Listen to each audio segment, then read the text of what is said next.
ਸਤਿ ਸ਼੍ਰੀ ਅਕਾਲ ਦੋਸਤੋ, ਸਵਾਗਤ ਹੈ ਤੁਹਾਡੇ ਆਪਣੇ ਚੈਨਲ ਪੀਵੀ ਪੰਜਾਬੀ ਕਹਾਣੀਆਂ ਤੇ। ਅੱਜ ਤੁਹਾਡੇ ਲਈ ਲੈ ਕੇ ਆਏ ਹਾਂ ਇੱਕ ਨਵੀਂ ਪੰਜਾਬੀ ਕਹਾਣੀ। ਮੈਂ ਛੋਟੀ ਉਮਰ ਵਿੱਚ ਹੀ ਵਿਧਵਾ ਹੋ ਗਈ ਸੀ ਅਤੇ ਇਹ ਦੁੱਖ ਮੇਰੇ ਲਈ ਘੱਟ ਨਹੀਂ ਸੀ। ਉਸ ਤੋਂ ਬਾਅਦ ਇੱਕ ਹੋਰ ਪਹਾੜ ਮੇਰੇ ਉੱਤੇ ਡਿੱਗ ਪਿਆ। ਮੈਨੂੰ ਕਿਸੇ ਨੇ ਅਗਵਾ ਕਰ ਲਿਆ। ਉਹ ਲੋਕ ਮੈਨੂੰ ਰੋਜ਼ ਨਸ਼ਾ ਦਿੰਦੇ ਸਨ। ਕਿਸੇ ਤਰ੍ਹਾਂ ਮੈਂ ਉੱਥੋਂ ਬਚ ਨਿਕਲੀ। ਜਦੋਂ ਮੈਂ ਆਪਣੇ ਘਰ ਪਹੁੰਚੀ ਤਾਂ ਪਰਿਵਾਰਕ ਮੈਂਬਰਾਂ ਨੇ ਮੈਨੂੰ ਸਵੀਕਾਰ ਕਰਨ ਤੋਂ ਇਨਕਾਰ ਕਰ ਦਿੱਤਾ ਅਤੇ ਮੈਨੂੰ ਘਰੋਂ ਬਾਹਰ ਕੱਢ ਦਿੱਤਾ। ਘਰੋਂ ਨਿਕਲ ਕੇ ਜਦੋਂ ਮੈਂ ਸੜਕ ਤੇ ਜਾ ਰਹੀ ਸੀ ਤਾਂ ਇੱਕ ਕਾਰ ਚਾਲਕ ਨੇ ਮੈਨੂੰ ਆਪਣੇ ਕੋਲ ਬਿਠਾ ਲਿਆ। ਜਦੋਂ ਮੈਂ ਉਸ ਦਾ ਚਿਹਰਾ ਦੇਖਿਆ ਤਾਂ ਮੇਰੇ ਪੈਰਾਂ ਹੇਠੋਂ ਜ਼ਮੀਨ ਨਿਕਲ ਗਈ, ਕਿਉਂਕਿ ਇਹ ਉਹੀ ਆਦਮੀ ਸੀ ਜੋ। ਮੇਰਾ ਨਾਮ ਰੀਟਾ ਹੈ। ਮੈਂ ਆਪਣੇ ਮਾਤਾ ਪਿਤਾ ਦੀ ਇਕਲੌਤੀ ਧੀ ਸੀ ਅਤੇ ਉਹਨਾਂ ਦੀ ਬਹੁਤ ਪਿਆਰੀ ਸੀ। ਇਸੇ ਲਈ ਕਿਸੇ ਗੱਲ ਦੀ ਕੋਈ ਬੰਦਿਸ਼ ਨਹੀਂ ਸੀ। ਜੋ ਮੈਂ ਕਹਿੰਦੀ ਸੀ ਮੇਰੇ ਮਾਪੇ ਵੀ ਉਹੀ ਕਰਦੇ ਸਨ।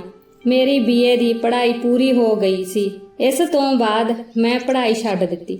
ਮੇਰੇ ਪਿਤਾ ਜੀ ਬਹੁਤ ਅਮੀਰ ਸਨ। ਸਾਡੇ ਕੋਲ ਪੈਸੇ ਅਤੇ ਜਾਇਦਾਦ ਦੀ ਕੋਈ ਕਮੀ ਨਹੀਂ ਸੀ। ਮੇਰੇ ਪਿਤਾ ਜੀ ਦਾ ਇੱਕ ਭਰਾ ਅਤੇ ਇੱਕ ਭੈਣ ਸੀ। ਮੇਰੇ ਪਾਪਾ ਦਾ ਭਰਾ ਅਰਥਾਤ ਮੇਰਾ ਚਾਚਾ ਹੀ ਮੇਰੇ ਪਾਪਾ ਦੀ ਜਾਇਦਾਦ ਵਿੱਚੋਂ ਹਿੱਸਾ ਲੈਣਾ ਚਾਹੁੰਦਾ ਸੀ। ਉਹ ਮੇਰੇ ਪਿਤਾ ਜੀ ਨੂੰ ਕਹਿੰਦਾ ਸੀ ਕਿ ਤੁਸੀਂ ਇੰਨੀ ਜਾਇਦਾਦ ਦਾ ਕੀ ਕਰੋਗੇ? ਤੇਰੀ ਧੀ ਸਹੁਰੇ ਘਰ ਜਾਵੇਗੀ। ਤੁਹਾਡੇ ਕੋਲ ਕੋਈ ਪੁੱਤਰ ਵੀ ਨਹੀਂ ਹੈ ਜੋ ਤੁਹਾਡੀ ਜਾਇਦਾਦ ਦੀ ਦੇਖਭਾਲ ਕਰ ਸਕੇ। ਤੁਸੀਂ ਆਪਣੀ ਜਾਇਦਾਦ ਮੇਰੇ ਨਾਮ ਕਰ ਦਿਓ। ਮੈਂ ਬਚਪਨ ਤੋਂ ਹੀ ਆਪਣੇ ਪਰਿਵਾਰ ਵਿੱਚ ਇਹ ਝਗੜੇ ਦੇਖਦੀ ਆ ਰਹੀ ਸੀ। ਮੇਰੇ ਪਿਤਾ ਜੀ ਕਿਸੇ ਵੀ ਹਾਲਤ ਵਿੱਚ ਆਪਣੀ ਜਾਇਦਾਦ ਉਸ ਨੂੰ ਦੇਣ ਲਈ ਤਿਆਰ ਨਹੀਂ ਸਨ। ਮੇਰੇ ਪਾਪਾ ਆਪਣੀ ਸਾਰੀ ਜਾਇਦਾਦ ਮੇਰੇ ਹਵਾਲੇ ਕਰਨਾ ਚਾਹੁੰਦੇ ਸਨ। ਅਚਾਨਕ ਮੇਰੇ ਚਾਚਾ ਦਾ ਰਵੱਈਆ ਸਾਡੇ ਪ੍ਰਤੀ ਬਹੁਤ ਚੰਗਾ ਹੋ ਗਿਆ। ਕੁਝ ਦਿਨਾਂ ਬਾਅਦ ਮੈਨੂੰ ਪਤਾ ਲੱਗਾ ਕਿ ਉਹ ਆਪਣੇ ਲੜਕੇ ਦਾ ਵਿਆਹ ਮੇਰੇ ਨਾਲ ਕਰਵਾਉਣਾ ਚਾਹੁੰਦੇ ਹਨ। ਇਸੇ ਲਈ ਉਹ ਸਾਡੇ ਨਾਲ ਇੰਨਾ ਚੰਗਾ ਸਲੂਕ ਕਰ ਰਹੇ ਹਨ। ਉਹ ਚਾਹੁੰਦਾ ਸੀ ਕਿ ਮੇਰਾ ਵਿਆਹ ਉਸ ਦੇ ਬੇਟੇ ਨਾਲ ਹੋ ਜਾਵੇ ਤਾਂ ਕਿ ਸਾਡੀ ਸਾਰੀ ਜਾਇਦਾਦ ਆਪਣੇ ਆਪ ਉਸ ਦੇ ਨਾਂ ਹੋ ਜਾਵੇ। ਪਰ ਮੇਰੇ ਪਿਤਾ ਜੀ ਇਸ ਰਿਸ਼ਤੇ ਲਈ ਤਿਆਰ ਨਹੀਂ ਸਨ। ਮੇਰੀ ਮਾਂ ਨੂੰ ਇਹ ਰਿਸ਼ਤਾ ਬਿਲਕੁਲ ਵੀ ਪਸੰਦ ਨਹੀਂ ਸੀ। ਮੈਨੂੰ ਮੇਰਾ ਚਚੇਰਾ ਭਰਾ ਵੀ ਬਿਲਕੁਲ ਪਸੰਦ ਨਹੀਂ ਸੀ, ਕਿਉਂਕਿ ਉਹ ਪਹਿਲਾਂ ਹੀ ਵਿਆਹਿਆ ਹੋਇਆ ਸੀ। ਉਸ ਦੀਆਂ ਗਲਤੀਆਂ ਕਾਰਨ ਉਸ ਦੀ ਪਤਨੀ ਨੇ ਉਸ ਨੂੰ ਛੱਡ ਦਿੱਤਾ ਸੀ। ਉਸ ਦੀਆਂ ਗਲਤ ਹਰਕਤਾਂ ਦਾ ਚਰਚਾ ਪੂਰੇ ਇਲਾਕੇ ਵਿੱਚ ਸੀ। ਕੋਈ ਵੀ ਆਪਣੀ ਕੁੜੀ ਉਸ ਨੂੰ ਦੇਣ ਲਈ ਤਿਆਰ ਨਹੀਂ ਸੀ। ਇਸ ਲਈ ਮੇਰੇ ਚਾਚਾ ਚਾਹੁੰਦੇ ਸਨ ਕਿ ਉਹ ਮੇਰੇ ਨਾਲ ਵਿਆਹ ਕਰਵਾ ਲਵੇ, ਜੋ ਉਹਨਾਂ ਦੇ ਦੋਵੇਂ ਕੰਮ ਹੱਲ ਹੋ ਜਾਣ। ਉਸ ਨੂੰ ਸਾਡੀ ਜਾਇਦਾਦ ਵੀ ਮਿਲ ਜਾਵੇ ਅਤੇ ਉਸ ਦੇ ਪੁੱਤਰ ਦਾ ਵਿਆਹ ਵੀ ਹੋ ਜਾਵੇ। ਨਾਲ ਹੀ ਉਹ ਜਦੋਂ ਚਾਹੇ ਮੇਰੇ ਪਾਪਾ ਦੀ ਬੇਇੱਜ਼ਤੀ ਕਰ ਸਕੇ। ਪਰ ਮੇਰੇ ਪਾਪਾ ਨੇ ਵੀ ਫੈਸਲਾ ਕਰ ਲਿਆ ਸੀ ਕਿ ਮੈਂ ਉਹਨਾਂ ਦੀ ਇਕਲੌਤੀ ਬੇਟੀ ਹਾਂ। ਜੋ ਵੀ ਹੋਵੇ, ਮੈਂ ਆਪਣੀ ਧੀ ਨੂੰ ਇਹਨਾਂ ਲੋਕਾਂ ਦੇ ਹਵਾਲੇ ਨਹੀਂ ਕਰਾਂਗਾ। ਇੱਕ ਦਿਨ ਮੈਂ ਬਾਜ਼ਾਰ ਤੋਂ ਵਾਪਸ ਆ ਰਹੀ ਸੀ ਕਿ ਇੱਕ ਕਾਰ ਮੇਰੇ ਕੋਲ ਆ ਕੇ ਰੁਕੀ ਤਾਂ ਅੰਦਰ ਬੈਠਾ ਆਦਮੀ ਮੇਰੇ ਤੋਂ ਇੱਕ ਪਤਾ ਪੁੱਛਣਾ ਲੱਗਾ। ਮੈਂ ਉਸ ਨੂੰ ਪਤਾ ਦੱਸ ਹੀ ਰਹੀ ਸੀ ਕਿ ਕਿਸੇ ਨੇ ਪਿੱਛੇ ਤੋਂ ਮੇਰੇ ਮੂੰਹ ਤੇ ਕੱਪੜਾ ਰੱਖ ਦਿੱਤਾ ਅਤੇ ਮੈਂ ਬੇਹੋਸ਼ ਹੋ ਗਈ। ਜਦੋਂ ਮੇਰੀ ਅੱਖ ਖੁੱਲੀ ਤਾਂ ਮੈਂ ਇੱਕ ਬੰਦ ਕਮਰੇ ਵਿੱਚ ਸੀ। ਇੱਥੇ ਮੇਰੇ ਤੋਂ ਇਲਾਵਾ ਹੋਰ ਵੀ ਕਈ ਕੁੜੀਆਂ ਸਨ ਜਿਨ੍ਹਾਂ ਦੀ ਹਾਲਤ ਬਹੁਤ ਬੁਰੀ ਸੀ। ਉਹਨਾਂ ਨੂੰ ਦੇਖਦੇ ਹੀ ਮੈਂ ਸਮਝ ਗਈ ਕਿ ਮੈਂ ਗਲਤ ਥਾਂ ਤੇ ਪਹੁੰਚ ਗਈ ਹਾਂ। ਇੱਥੇ ਕੁਝ ਬੱਚੇ ਵੀ ਸਨ ਜਿਨ੍ਹਾਂ ਨੂੰ ਤਸਕਰ ਬਣਨ ਦੀ ਸਿਖਲਾਈ ਦਿੱਤੀ ਜਾ ਰਹੀ ਸੀ। ਇੱਥੇ ਕੁੜੀਆਂ ਨੂੰ ਗਲਤ ਕੰਮ ਕਰਨ ਲਈ ਮਜਬੂਰ ਕੀਤਾ ਜਾ ਰਿਹਾ ਸੀ। ਪੁਲਿਸ ਵੀ ਇਹਨਾਂ ਲੋਕਾਂ ਨਾਲ ਰਲੀ ਹੋਈ ਸੀ। ਮੈਂ ਉਹਨਾਂ ਕੁੜੀਆਂ ਨੂੰ ਪੁੱਛਿਆ ਕਿ ਤੁਸੀਂ ਇੱਥੇ ਕਿਵੇਂ ਆਏ ਹੋ ਤਾਂ ਉਹਨਾਂ ਨੇ ਮੈਨੂੰ ਦੱਸਿਆ ਕਿ ਇਹ ਲੋਕ ਸਾਨੂੰ ਅਗਵਾ ਕਰਕੇ ਇੱਥੇ ਲਿਆਏ ਹਨ ਅਤੇ ਹੁਣ ਇਹ ਸਾਡੇ ਨਾਲ ਗਲਤ ਕੰਮ ਕਰਨਗੇ। ਇਹ ਸੰਭਵ ਹੈ ਸਾਨੂੰ ਕਿਸੇ ਬੇਸਵਾਗਰ ਵਿੱਚ ਨੱਚਣ ਲਈ ਭੇਜਣ ਜਾਂ ਕਿਸੇ ਹੋਰ ਦੇਸ਼ ਵਿੱਚ ਭੇਜ ਦੇਣ।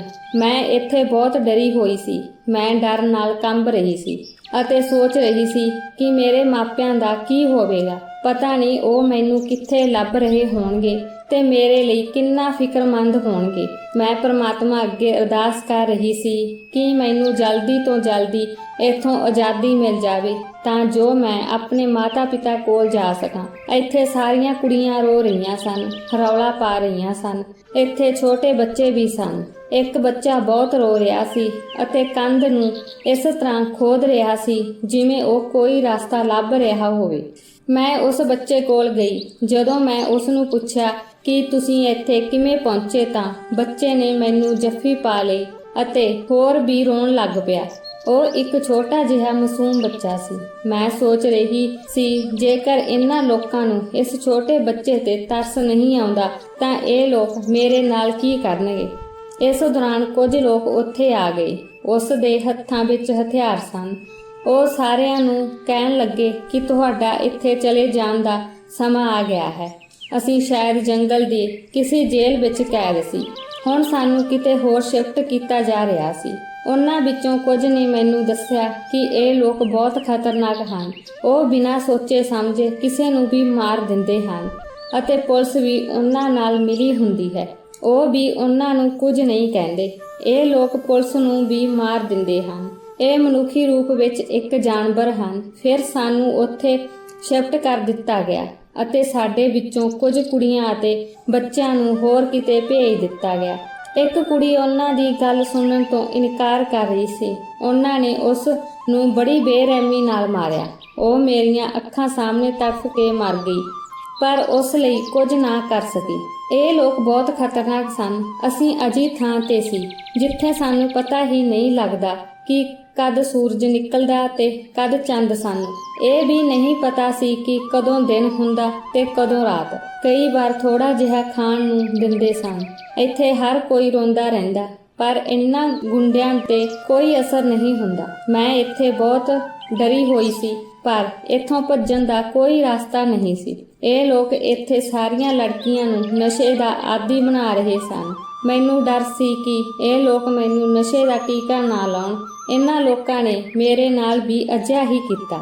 ਇਹ ਲੋਕ ਸਾਨੂੰ ਨਸ਼ਾ ਦੇਣ ਲੱਗੇ। ਹੁਣ ਇਹ ਲੋਕ ਮੈਨੂੰ ਰੋਜ਼ ਨਸ਼ੇ ਦੇ ਟੀਕੇ ਲਗਾਉਂਦੇ ਸਨ। ਮੈਂ ਪੂਰੀ ਤਰ੍ਹਾਂ ਆਦੀ ਸੀ। ਜੇ ਇਹ ਲੋਕ ਮੈਨੂੰ ਨਸ਼ੇ ਦਾ ਟੀਕਾ ਨਾ ਲਗਾਉਂਦੇ ਤਾਂ ਬਾਅਦ ਵਿੱਚ ਮੈਂ ਆਪਣੇ ਆਪ ਨੂੰ ਟੀਕਾ ਲਗਾਉਂਦੀ ਸੀ। ਉੱਥੇ ਇੱਕ ਮੁੰਡਾ ਸੀ ਜੋ ਕਦੇ-ਕਦੇ ਮੇਰੇ ਨਾਲ ਗੱਲਾਂ ਕਰਦਾ ਸੀ। ਉਹ ਮੈਨੂੰ ਮੇਰਾ ਨਾਮ, ਪਤਾ ਆਦਿ ਪੁੱਛਦਾ ਸੀ। ਮੈਂ ਉਸ ਨੂੰ ਆਪਣੇ ਘਰ ਦਾ ਪਤਾ ਅਤੇ ਨਾਮ ਦੱਸਿਆ। ਉਸ ਨੇ ਆਪਣੇ ਮਾਪਿਆਂ ਬਾਰੇ ਵੀ ਦੱਸਿਆ। ਉਸ ਨੇ ਮੈਨੂੰ ਚਿੰਤਾ ਨਾ ਕਰਨ ਲਈ ਕਿਹਾ, ਮੈਂ ਤੁਹਾਨੂੰ ਇੱਥੋਂ ਕੱਢ ਦਿਆਂਗਾ।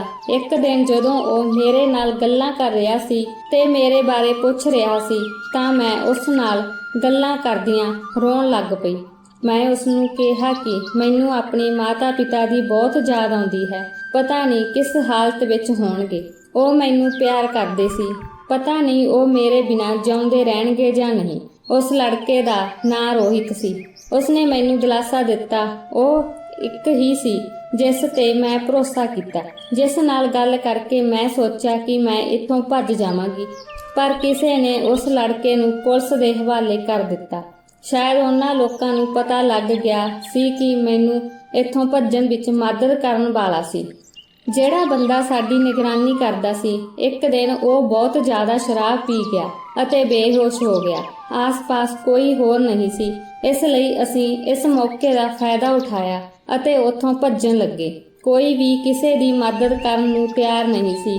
ਹਰ ਕੋਈ ਸੋਚ ਰਿਹਾ ਸੀ ਕਿ ਮੈਨੂੰ ਇੱਥੋਂ ਆਜ਼ਾਦੀ ਮਿਲਣੀ ਚਾਹੀਦੀ ਹੈ, ਕਿਉਂਕਿ ਇੱਥੇ ਦੀ ਜ਼ਿੰਦਗੀ ਨਰਕ ਤੋਂ ਘੱਟ ਨਹੀਂ ਸੀ। ਇਸ ਦੌਰਾਨ ਉੱਥੇ ਮੌਜੂਦ ਲੋਕਾਂ ਨੂੰ ਪਤਾ ਲੱਗ ਗਿਆ ਅਤੇ ਉਹਨਾਂ ਨੇ ਫਾਇਰਿੰਗ ਸ਼ੁਰੂ ਕਰ ਦਿੱਤੀ। ਕੁਝ ਲੋਕਾਂ ਨੂੰ ਗੋਲੀ ਲੱਗੀ ਅਤੇ ਕੁਝ ਜ਼ਖਮੀ ਹੋ ਗਏ। ਗੋਲੀ ਮੈਨੂੰ ਵੀ ਛੂਹ ਗਈ ਸੀ, ਪਰ ਉਸ ਸਮੇਂ ਮੈਂ ਇੱਥੋਂ ਨਿਕਲਣਾ ਸੀ। ਜੇ ਮੈਂ ਇੱਥੇ ਰਹਿੰਦੀ ਤਾਂ ਹੋ ਸਕਦਾ ਸੀ ਜ਼ਿੰਦਗੀ ਪਰ ਇੱਥੋਂ ਕਦੇ ਨਹੀਂ ਨਿਕਲ ਸਕਦੀ। ਇਸ ਲਈ ਮੈਂ ਬਿਨਾਂ ਕੁਝ ਦੇਖੇ ਇੱਥੋਂ ਦੌੜਨਾ ਸ਼ੁਰੂ ਕਰ ਦਿੱਤਾ। ਇਹ ਉਜਾੜ ਸੰਘਣਾ ਜੰਗਲ ਸੀ। ਮੈਂ ਬਿਨਾਂ ਰੁਕੇ ਜੰਗਲ ਵਿੱਚ ਬਿਨਾਂ ਰੁਕੇ ਭੱਜਦੀ ਰਹੀ। ਮੈਂ ਬੜੀ ਮੁਸ਼ਕਲ ਨਾਲ ਸੜਕ ਤੇ ਪਹੁੰਚੀ ਤਾਂ ਨਸ਼ੇ ਦੀ ਤੋੜ ਨੇ ਮੈਨੂੰ ਘੇਰ ਲਿਆ। ਹੁਣ ਮੈਂ ਨਸ਼ੇ ਤੋਂ ਬਿਨਾਂ ਨਹੀਂ ਰਹਿ ਸਕਦੀ ਸੀ। ਮੈਂ ਬਿਨਾਂ ਕੁਝ ਖਾਧੇ ਪੀਤੇ ਸੜਕ ਤੇ ਦੌੜ ਰਹੀ ਸੀ। ਨਸ਼ੇ ਦੀ ਤੋੜ ਕਾਰਨ ਮੈਨੂੰ ਚੱਕਰ ਆਉਣ ਸ਼ੁਰੂ ਹੋ ਗਏ। ਅਤੇ ਮੈਂ ਬੇਹੋਸ਼ ਹੋ ਗਈ। ਜਦੋਂ ਮੇਰੀ ਅੱਖ ਖੁੱਲੀ ਤਾਂ ਮੈਂ ਹਸਪਤਾਲ ਵਿੱਚ ਸੀ। ਜਿਵੇਂ ਹੀ ਮੈਨੂੰ ਹੋਸ਼ ਆਇਆ, ਪੁਲਿਸ ਮੇਰੇ ਕੋਲ ਆਈ ਸੀ ਅਤੇ ਮੇਰੇ ਤੋਂ ਪੁੱਛਗਿੱਛ ਕਰਨ ਲੱਗੀ, ਪਰ ਮੈਂ ਇਸ ਹਾਲਤ ਵਿੱਚ ਨਹੀਂ ਸੀ ਕਿ ਮੈਂ ਉਹਨਾਂ ਨੂੰ ਕੁਝ ਦੱਸ ਸਕਦੀ। ਫਿਰ ਮੈਂ ਸੋਚਿਆ ਕਿ ਸ਼ਾਇਦ ਇਹ ਲੋਕ ਉਸ ਗਿਰੋਹ ਨਾਲ ਨਾ ਮਿਲੇ ਹੋਣ। ਅਜਿਹਾ ਨਾ ਹੋਵੇ ਕਿ ਇਹ ਮੈਨੂੰ ਦੁਬਾਰਾ ਉਸੇ ਨਰਕ ਵੱਲ ਲੈ ਜਾਣ। ਇਸ ਲਈ ਮੈਂ ਚੁੱਪ ਰਹੀ ਅਤੇ ਪੁਲਿਸ ਨੂੰ ਕੁਝ ਨਹੀਂ ਦੱਸਿਆ। ਉਹਨਾਂ ਨੇ ਮੇਰੇ ਘਰ ਦਾ ਪਤਾ ਪੁੱਛਿਆ ਅਤੇ ਮੇਰੇ ਪਰਿਵਾਰਕ ਮੈਂਬਰਾਂ ਨੂੰ ਸੂਚਿਤ ਕੀਤਾ। ਕੁਝ ਦੇਰ ਬਾਅਦ ਮੇਰੀ ਮਾਂ ਉੱਥੇ ਆ ਗਈ। ਜਦੋਂ ਮੇਰੀ ਮਾਂ ਨੇ ਮੈਨੂੰ ਇਸ ਹਾਲਤ ਵਿੱਚ ਦੇਖਿਆ ਤਾਂ ਉਹ ਕੁਝ ਦੇਰ ਮੇਰੇ ਵੱਲ ਦੇਖਦੀ ਰਹੀ।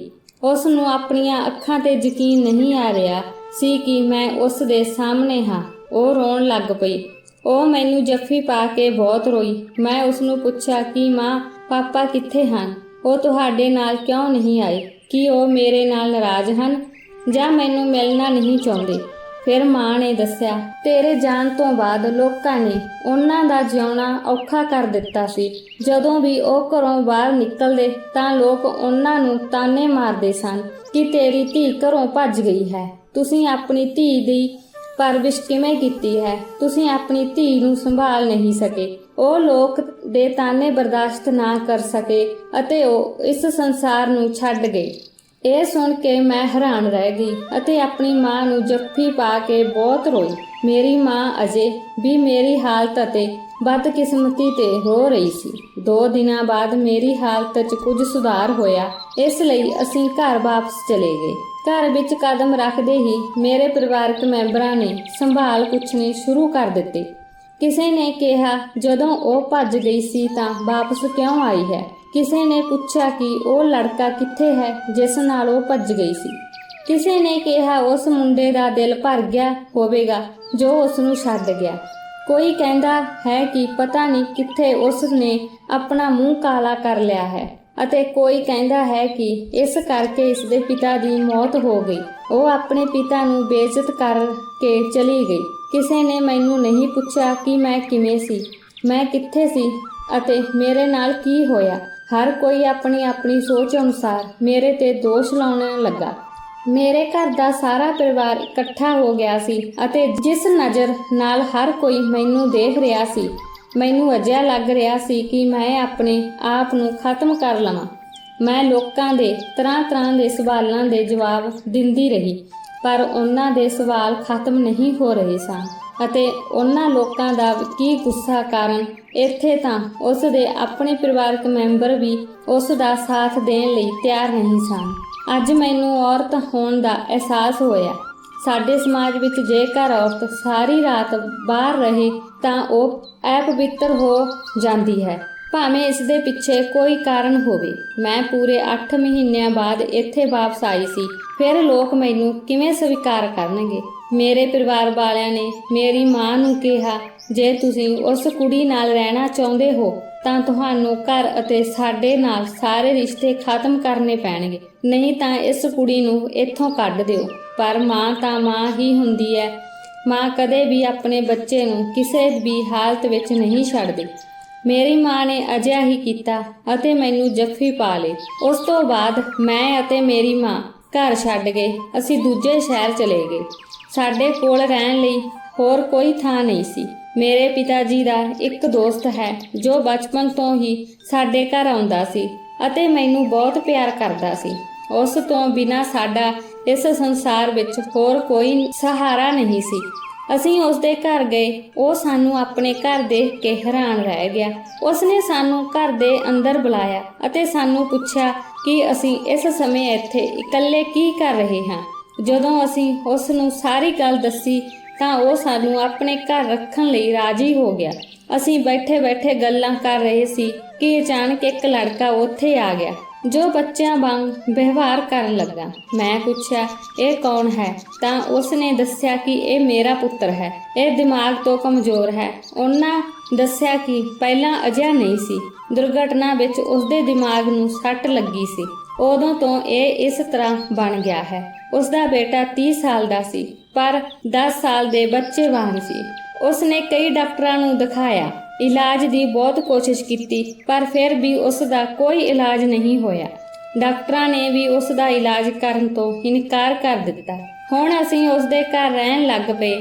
ਉਹਨਾਂ ਦੇ ਪੁੱਤਰ ਦਾ ਨਾਂ ਰਵੀ ਸੀ। ਉਹ ਸਾਰਾ ਦਿਨ ਬੱਚਿਆਂ ਵਾਂਗ ਕਰਦਾ ਸੀ। ਉਹ ਆਪਣੇ ਪਿਤਾ ਤੋਂ ਖਿਡੌਣਿਆਂ ਦੀ ਮੰਗ ਕਰਦਾ ਸੀ। ਹੁਣ ਉਹ ਮੇਰੇ ਨਾਲ ਗੱਲਾਂ ਕਰਨਾ ਅਤੇ ਖੇਡਣਾ ਪਸੰਦ ਕਰਦਾ ਹੈ। ਜਦੋਂ ਉਸਨੇ ਮੈਨੂੰ ਪਹਿਲੀ ਵਾਰ ਦੇਖਿਆ ਤਾਂ ਉਸਨੇ ਮੇਰੇ ਨਾਲ ਗੱਲ ਨਹੀਂ ਕੀਤੀ। ਉਹ ਮੈਨੂੰ ਕਹਿੰਦਾ ਕਿ ਮੈਂ ਅਣਜਾਣ ਲੋਕਾਂ ਨਾਲ ਗੱਲ ਨਹੀਂ ਕਰਦਾ। ਮੇਰੇ ਪਿਤਾ ਨੇ ਮੈਨੂੰ ਮਨਾ ਕੀਤਾ ਹੈ। ਮੈਂ ਵੀ ਉਸ ਨਾਲ ਚੰਗਾ ਸਮਾਂ ਬਿਤਾਇਆ। ਹੁਣ ਉਹ ਮੇਰੇ ਨਾਲ ਹੀ ਖਾਂਦਾ ਹੈ ਅਤੇ ਮੇਰੀ ਮਾਂ ਵੀ ਨੇੜੇ ਤੇੜੇ ਦੇ ਲੋਕਾਂ ਦੇ ਘਰਾਂ ਵਿੱਚ ਕੰਮ ਕਰਨ ਲੱਗੀ। ਅਸੀਂ ਲੋਕਾਂ ਦੇ ਘਰਾਂ ਵਿੱਚ ਕੰਮ ਕਰਕੇ ਆਪਣਾ ਗੁਜ਼ਾਰਾ ਕਰਦੇ ਸੀ। ਅਸੀਂ ਚਾਚਾ ਜੀ ਦੇ ਬਹੁਤ ਸ਼ੁਕਰਗੁਜ਼ਾਰ ਸੀ ਕਿ ਉਹਨਾਂ ਨੇ ਸਾਨੂੰ ਆਪਣੇ ਘਰ ਰਹਿਣ ਲਈ ਜਗ੍ਹਾ ਦਿੱਤੀ। ਅਸੀਂ ਉਹਨਾਂ ਦੇ ਹੋਰ ਬੋਝ ਨਹੀਂ ਬਣ ਸਕਦੇ ਸੀ। ਇਸੇ ਲਈ ਮਾਂ ਮਜ਼ਦੂਰੀ ਕਰਕੇ ਆਪਣਾ ਗੁਜ਼ਾਰਾ ਚਲਾਉਂਦੀ ਸੀ। ਇੱਕ ਦਿਨ ਚਾਚਾ ਜੀ ਨੇ ਮਾਂ ਨੂੰ ਕਿਹਾ ਕਿ ਪਿਤਾ ਜੀ ਨੇ ਮੇਰੇ ਅਤੇ ਰਵੀ ਦਾ ਰਿਸ਼ਤਾ ਬਚਪਨ ਵਿੱਚ ਹੀ ਤੈਅ ਕਰ ਦਿੱਤਾ ਸੀ, ਤਾਂ ਕਿਉਂ ਨਾ ਅਸੀਂ ਦੋਹਾਂ ਦਾ ਵਿਆਹ ਕਰਵਾ ਦਈਏ। ਇਹ ਸੁਣ ਕੇ ਮਾਂ ਦੇ ਪੈਰਾਂ ਹੇਠੋਂ ਜ਼ਮੀਨ ਨਿਕਲ ਗਈ। ਮੈਂ ਕਿਹਾ, ਤੁਸੀਂ ਕਿਸ ਤਰ੍ਹਾਂ ਦੀ ਗੱਲ ਕਰ ਰਹੇ ਹੋ? ਉਹਨਾਂ ਨੇ ਮੈਨੂੰ ਇਸ ਬਾਰੇ ਕਦੇ ਕੁਝ ਨਹੀਂ ਦੱਸਿਆ। ਅੰਕਲ ਨੇ ਕਿਹਾ ਕਿ ਉਸ ਨੇ ਤੁਹਾਨੂੰ ਕੁਝ ਨਹੀਂ ਦੱਸਿਆ ਹੋਵੇਗਾ, ਪਰ ਉਹਨਾਂ ਨੇ ਮੇਰੇ ਨਾਲ ਵਾਅਦਾ ਕੀਤਾ ਸੀ ਕਿ ਵੱਡੇ ਹੋ ਕੇ ਸਾਡੀ ਦੋਸਤੀ ਰਿਸ਼ਤੇ ਵਿੱਚ ਬਦਲ ਜਾਵੇਗੀ। ਮੈਂ ਕਿਹਾ, ਪਰ ਤੇਰਾ ਮੁੰਡਾ ਵਿਆਹ ਦੇ ਲਾਇਕ ਨਹੀਂ ਹੈ। ਉਹ ਬੱਚਾ ਹੈ, ਉਸ ਨੂੰ ਵਿਆਹ ਦਾ ਮਤਲਬ ਵੀ ਨਹੀਂ ਪਤਾ। ਪਰ ਚਾਚਾ ਜੀ ਵੀ ਅੜ ਗਏ। ਜੇ ਮੈਂ ਉਸ ਦੇ ਪੁੱਤਰ ਨਾਲ ਵਿਆਹ ਕਰਵਾਇਆ ਤਾਂ ਹੀ ਅਸੀਂ ਉਸ ਘਰ ਵਿੱਚ ਰਹਿ ਸਕਾਂਗੇ, ਨਹੀਂ ਤਾਂ ਇੱਥੋਂ ਜਾਣਾ ਪਵੇਗਾ। ਮੈਂ ਕਲਪਨਾ ਵੀ ਨਹੀਂ ਕਰ ਸਕਦੀ ਸੀ। ਜਿਸ ਚਾਚਾ ਨੂੰ ਮੈਂ ਆਪਣੇ ਪਿਤਾ ਵਾਂਗ ਸਮਝਦੀ ਸੀ ਕਿ ਉਹ ਮੇਰੇ ਨਾਲ ਅਜਿਹਾ ਕੁਝ ਕਰੇਗਾ। ਲੋਕ ਆਪਣੀ ਗੱਲ ਨੂੰ ਮਨਵਾਉਣ ਲਈ ਇੰਨੇ ਹੇਠਾਂ ਡਿੱਗ ਸਕਦੇ ਹਨ, ਮੈਂ ਕਲਪਨਾ ਵੀ ਨਹੀਂ ਕਰ ਸਕਦੀ ਸੀ।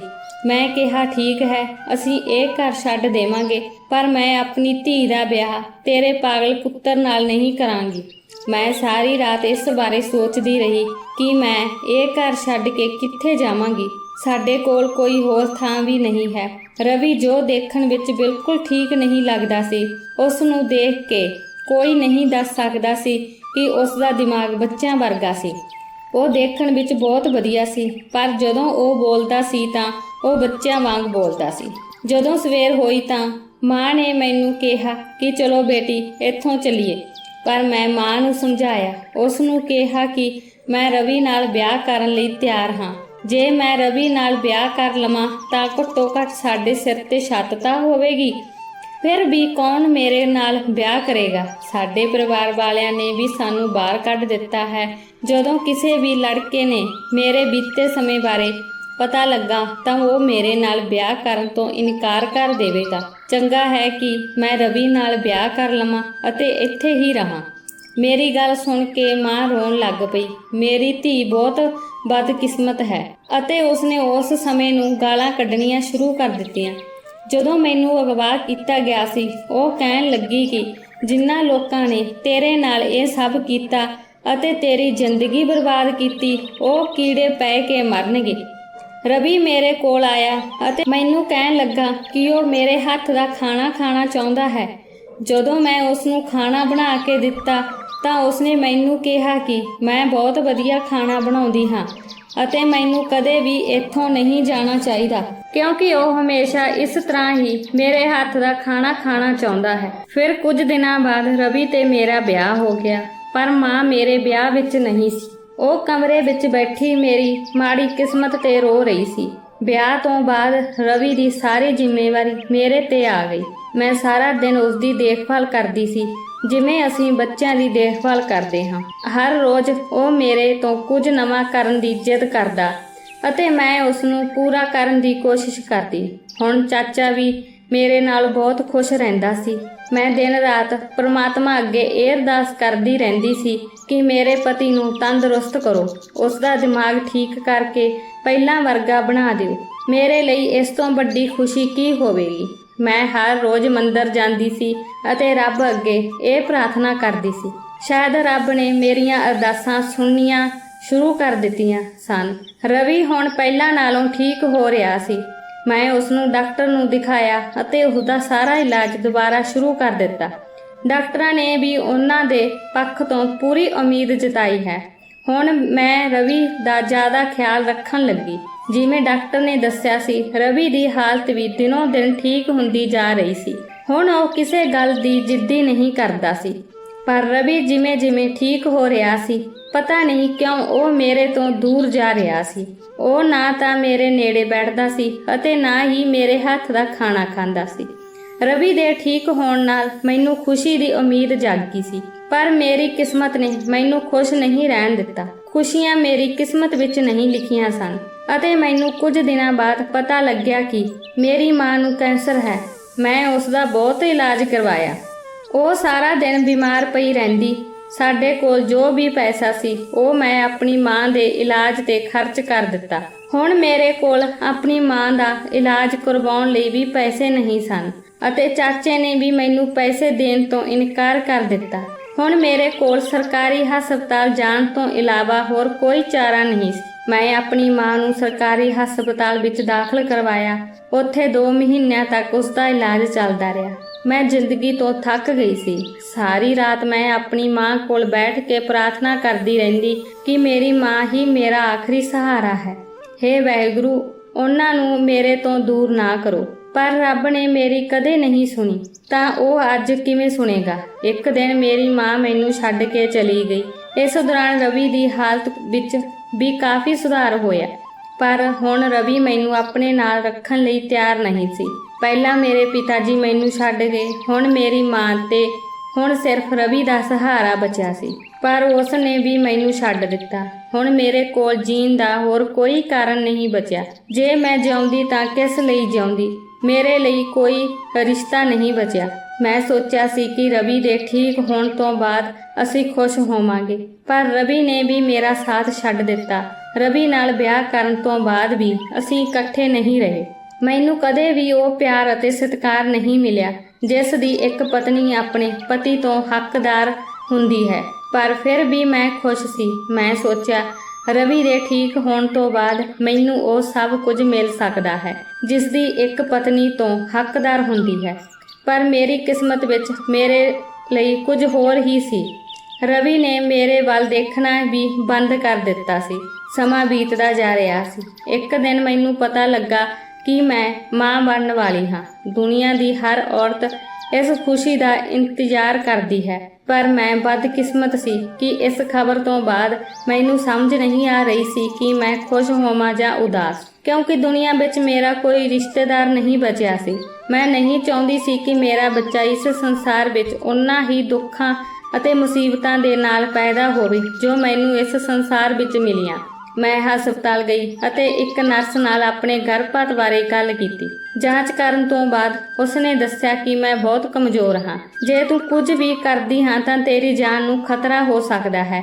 ਮੈਂ ਹਸਪਤਾਲ ਤੋਂ ਘਰ ਵਾਪਸੀ ਦੇ ਸਾਰੇ ਰਸਤੇ ਵਿੱਚ ਇਹੀ ਸੋਚਦੀ ਰਹੀ ਕਿ ਪਤਾ ਨਹੀਂ ਰਵੀ ਮੇਰੇ ਬੱਚੇ ਨਾਲ ਕੀ ਕਰੇਗਾ। ਜੋ ਪਤੀ ਵਜੋਂ ਆਪਣਾ ਫਰਜ਼ ਨਹੀਂ ਨਿਭਾ ਸਕਦਾ, ਉਹ ਪਿਤਾ ਦਾ ਫਰਜ਼ ਕਿਵੇਂ ਨਿਭਾਏਗਾ।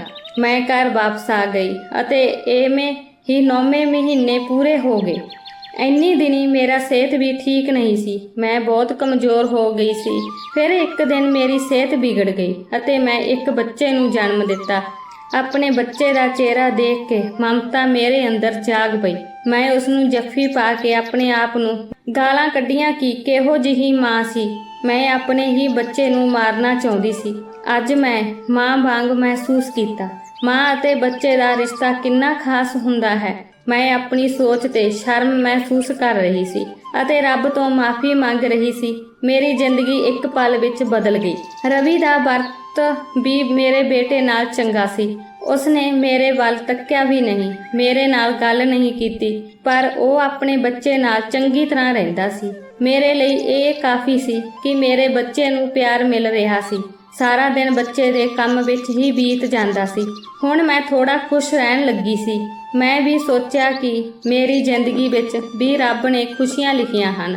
ਖੁਸ਼ੀ ਦੇ ਮੇਰਾ ਵੀ ਕੁਝ ਹੱਕ ਹੈ।